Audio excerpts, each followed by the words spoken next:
The body of a young female found just outside of Lubbock. This poor little girl was assaulted, held against her will. The body of Elizabeth Ennen, just 15 years old. Her body has been found. This suspect has a lengthy criminal history. When Salinas was interviewed by police, he says, I love this girl. She's like a daughter to me. Elizabeth disappeared during the early morning hours after babysitting for close family friends at the Carriage House Motel. The friends say they dropped the 15-year-old off. He says he saw her open the screen door and, start to go inside her house, but her family says she never got inside. Salinas may have led police to the body. His wife, common law wife, had been friends with the family since she was 15. She is 28 now. For several years. Yeah, I've met him before, and he seemed to be nice. I don't know. Never dreamed this. I wouldn't have ever thought, because Carmen has always treated my kids just like they were her kids. And that's what he has in the past, is treated them like they were his too. They were good to him. I don't know. I just don't understand. We are taking your calls live. A case we brought you just last night, in the last 24 hours, has come to an end. The body of a 15-year-old girl, Elizabeth Ennen, has been found just 10 miles north of her little town, Lubbock, Texas.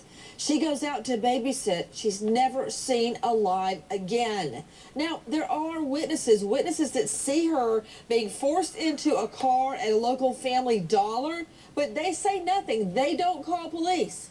Now her body found. Jingasaurus, it was found hidden in a structure.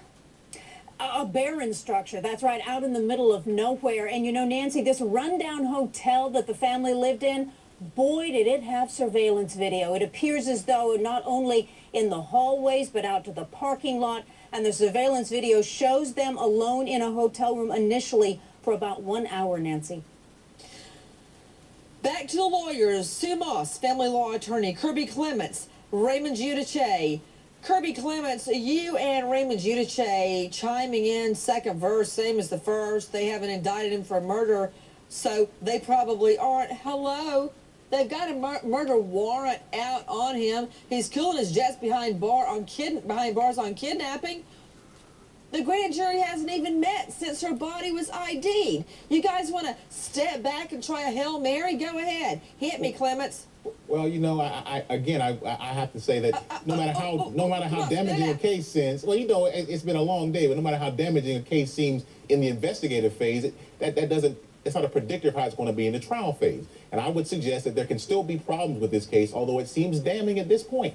The defense still has a chance, and we have to wait and see the whole story. And Nancy, you seem to, if I might jump in, you're jumping to a conclusion before the autopsy has been completed.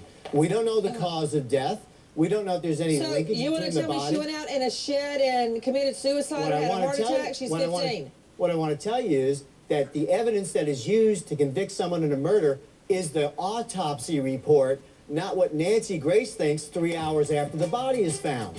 Okay, let's break it down, Sergeant Scott Haynes.